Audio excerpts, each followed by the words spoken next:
Fala pessoal, mais uma noite Alvinegra no ar, nosso terceiro conteúdo nesta segunda-feira. O ETF, você não iria participar do podcast do José Carlos Araújo? Sim, iria. Mas infelizmente aconteceu um probleminha aqui em Volta Redonda, né? Um probleminha com a aviação Cidade do Aço. Você tem a obrigatoriedade de pegar os ônibus executivos, né? Com ar-condicionado, com valorzinho um pouquinho maior, na rodoviária, né? Ele só para nas rodoviárias. Vai de Volta Redonda até o Rio de Janeiro, do Rio até Volta Redonda, até Barra Mansa, até Resende, nos locais onde existem as paradas. Porém, os ônibus convencionais, eles podem parar em pontos de ônibus, né? Se você tem um ponto ali perto da sua casa, você pode dar o sinal e o ônibus para, claro, com a passagem comprada, com seu local marcado, etc. E sempre faço isso. Quando eu pego o ônibus executivo, eu vou para a rodoviária e saio diretamente da rodoviária. Quando eu pego o ônibus convencional, como tem um ponto a metros da minha casa, eu vou e espero esse ponto perto da minha casa, que é só dar o sinal e os motoristas sempre param. E hoje não, a fase tá complicada, né? Fase pro nosso Botafogo e até para nós botafoguenses. O ônibus veio, eu dei o sinal, o motorista olhou pra mim e passou reto. Deve ser flamenguista, não é possível. Deve torcer Palmeiras, sei lá, Fluminense, não deve gostar de mim, não é possível. O cara me olhou e não parou, simplesmente isso. E eu acabei perdendo o ônibus. E o outro horário seria apenas para as 15 horas, não daria tempo de eu chegar no podcast do José Carlos Araújo. Fiquei muito triste, não gosto de furar nada, de faltar nada, mas infelizmente não pude participar por causa desse problema. Estou explicando aqui para a galera que esperou a participação, muita gente curtiu essa possibilidade de participação e não aconteceu. Amigos, vamos falar um pouquinho sobre Campeonato Carioca, isso mesmo, essa competição vai começar em janeiro próximo. E o detalhe é o seguinte, hoje houve o anúncio oficial da competição, o Botafogo foi representado pelo Tairo Arruda no torneio estadual, que começará ou no dia 17 ou no dia 18 de janeiro, e o Botafogo estreará no estádio Newton Santos contra a equipe do Madureira. Vamos aqui às partidas do Botafogo. Primeira rodada contra o Madureira no Newton Santos, segunda rodada contra o Bangu no estádio Newton Santos, terceira rodada contra o Boa Vista, aí no estádio que o Boa Vista vai indicar, na quarta rodada contra o Sampaio Corrêa, time que subiu neste ano, em um estádio que o Sampaio Corrêa indicar, quinta rodada Botafogo e Portuguesa da Ilha no estádio Newton Santos, sexta rodada Botafogo e Nova Iguaçu no estádio Newton Santos, primeiro clássico será Botafogo e Flamengo no Maracanã, oitava rodada aqui em Volta Redonda e Botafogo, nona rodada mais um clássico, esse no Newton Santos, Botafogo e Vasco, décima rodada Botafogo e Audax, né? Audax e Botafogo, esse jogo também temos que ver onde que o Audax vai mandar essa partida. E na 11ª rodada, Fluminense e Botafogo. Então, Botafogo fará 2 clássicos no Maracanã e um clássico no estádio Newton Santos. O Campeonato Carioca, naquela situação da obrigatoriedade de equipes titulares, né, com seus plantéis principais, a partir da 4ª rodada do Campeonato Brasileiro.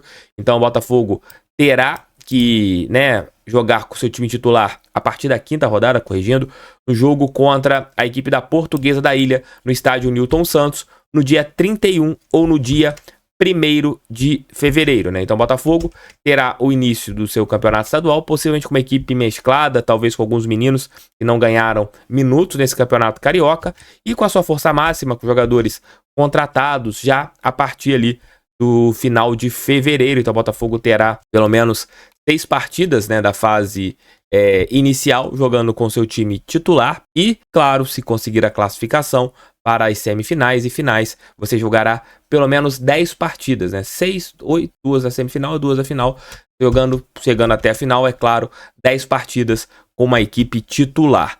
O Botafogo agora fechou o contrato com a Abrax, então as suas partidas serão transmitidas pela Band na TV aberta e pelo Band Esportes na TV fechada. Porém, o canal Gold, que é aqui no YouTube, também fará as transmissões dos jogos do Campeonato Carioca. Então você terá 3 plataformas, a princípio, distribuindo o Campeonato Estadual. TV aberta com a Band, com alguns jogos, ainda sem as definições de dias que as partidas serão transmitidas. Se eu não me engano, no estadual desse ano, os jogos eram um jogo quarta, um sábado e um domingo. Não sei se nós continuaremos com isso. A Band Esportes também, mas é uma TV por assinatura, uma TV paga. E você terá, no caso, também o Gold, que é o canal aqui no YouTube, que transmite, se não me engano, o Sauditão, entre outros torneios, passando o Campeonato Carioca de 2023. O Vasco ainda não assinou com a Band, por enquanto. Tem um contrato desse ano, do estadual desse ano, com a Cazé TV. E vamos ver como será a respeito do próximo campeonato estadual. E outro detalhe, a empresa que o John Textor contratou para fazer a avaliação, né, dos jogos em relação a erros de arbitragens, onde mostra que o Botafogo teve muitos erros contrários, será utilizada pela Federação Estadual do Rio de Janeiro. E o VAR será utilizado para analisar os jogos, né? E o VAR será utilizado nos clássicos e nas partidas finais, né? Tanto nas semis quanto a final do Campeonato Carioca do ano que vem. É isso, estadual começando. Vou colocar aqui algumas imagens para vocês. Essa daqui foi a apresentação do Campeonato Paulista que houve na semana passada. Vejam que imagem bonita, que coisa maravilhosa, né? Gostaram? Curtiram? Olha só, tecnologia.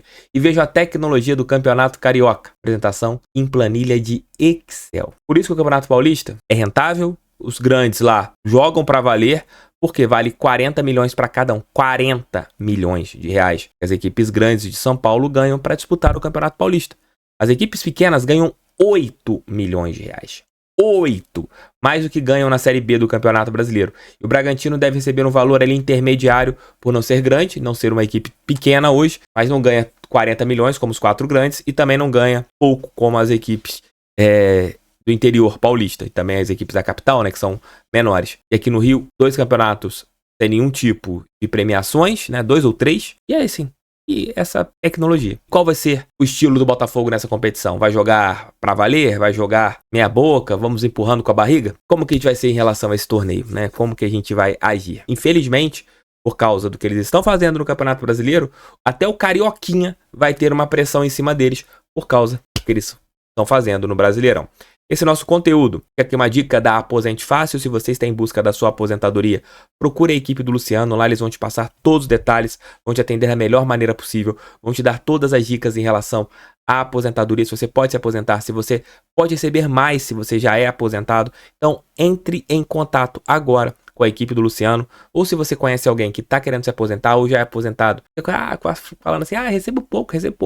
A equipe do Luciano vai te atender e pode te dar as explicações. Pega essa dica. Essa mesma reunião que aconteceu hoje do Campeonato Carioca, o Tairo Arruda, que é o CEO do Botafogo, foi representando o nosso clube, já que o John Textor não está no Brasil, e falou sobre aquela situação dos erros, né, das arbitragens e do documento que foi colocado pelo John Textor. Ele falou o seguinte lá na saída do evento. Quando ele, no caso o John Textor, trouxe o relatório de todas essas partidas, entendemos que há desbalanceamento dos erros, talvez um viés a favor do Palmeiras.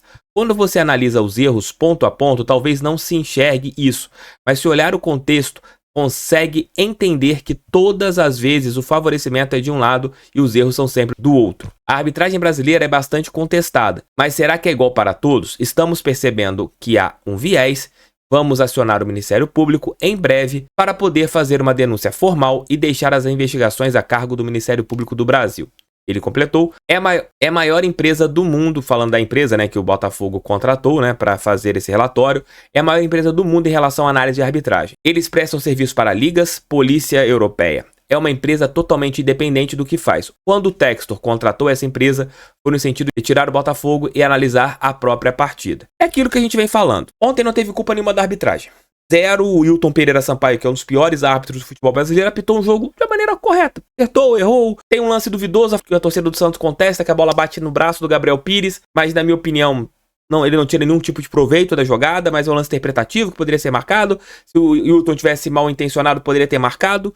Colocando assim, indo nessa linha de análise, né? O Botafogo foi prejudicado sim por arbitragens em vários jogos. Você pega o jogo contra o Flamengo, você teve um erro. Você pega o jogo contra o Atlético Paranaense lá, você teve um erro. Você tem várias partidas que o Botafogo teve sim jogos que foram prejudicados pela arbitragem. Ponto. Contra o Palmeiras, a expulsão do Adrielson, que não era para ter acontecido, etc. Mas se a gente pega o jogo contra o Grêmio até agora, você não tem nada que possa colocar na conta da arbitragem, e sim na conta dos jogadores. Jogadores que estão errando. Jogadores que estão emocionalmente abalados. Jogadores que deram mole. Usando a expressão que tá todo mundo utilizando, pipocaram. Infelizmente, os erros dos árbitros, eles vão ficar apagados pelo que aconteceu dentro de campo. Se o Botafogo tivesse na liderança com 5, 6 pontos, como poderia estar nesse grupo, nesse campeonato, essas análises poderiam ser colocadas para o Botafogo estar em busca de uma melhoria para o futebol brasileiro, mesmo que sendo campeão. Teria um outro viés, até mesmo uma outra análise. Mas por tudo que está acontecendo, a análise fica assim, tá querendo justificar o fracasso do time dentro de campo. Infelizmente isso acontece. Uma coisa é uma coisa, os erros aconteceram e prejudicaram e tiraram pontos do Botafogo sim no Campeonato Brasileiro. Mas a outra coisa é que dentro de campo as coisas não aconteceram. Ontem não foi arbitragem, ontem foi um erro do Di Plácido. O Segovinha tava numa bola, o Di Plácido larga o jogador ao invés de dar um bote, que tava bem mais próximo para ele chegar dividindo a bola com o Soteldo, não vai. Vende o Segovinha, o Bastos que não sobe e o PR que tá mal posicionado. Isso que causa o gol. Isso que causa o gol do Santos. Não foi um erro de arbitragem. Foi um erro do Botafogo. Contra o Fortaleza, não foi a arbitragem que fez com que o time jogasse de uma maneira molenga desde o primeiro minuto. Não foi a arbitragem. Contra o Grêmio, não foi a arbitragem que fez com que o Botafogo tivesse vários erros e tomasse uma virada. Não foi a arbitragem. A arbitragem prejudicou sim em alguns momentos, mas outros momentos foram culpa. Foram momentos que o Botafogo causou isso. Até, mas só que tem que foi abalando o emocional dos jogadores. Beleza, um viés. Você tá trabalhando com jogadores que ganham milhares de reais por mês. Os caras tinham que ter consciência do que eles estão fazendo dentro de campo. Então, que o Botafogo apresente esses erros, se acharem algum tipo de denúncia séria mostrando que realmente o Botafogo foi prejudicado de uma maneira tendenciosa, com provas, aí você entra no caramba 4 e anula o campeonato. Você conseguiu uma prova. Tem que ter prova. Se você conseguiu uma prova, aí sim, aí a gente vem aqui, vai lutar, vai até em Saturno atrás das situações. Mas se você não tiver prova, e com o time fazendo o que fez dentro de campo, vai ficar essa guerra aí de bastidores e não vai adiantar nada. Talvez possa adiantar a partir do ano que vem, que o Botafogo não seja tão prejudicado em alguns jogos, né? Que você consiga. Mas o brasileiro desse ano não vai adiantar para mais nada. O que vai adiantar é vencer os próximos 3 jogos e secar Flamengo e Palmeiras. É isso. Valeu, gente. Desculpem se eu tô um pouco amargo desde ontem, mas tá difícil não ser amargo depois que o Botafogo fez com a gente nesse Campeonato Brasileiro. E futebol é zoeira. Eu sempre defendo aqui. Podem zoar à vontade que futebol é zoeira. Como eu já zoei muitos rivais, agora tem que aguentar a zoeira. Fazer o quê? Faz parte. Valeu, fui.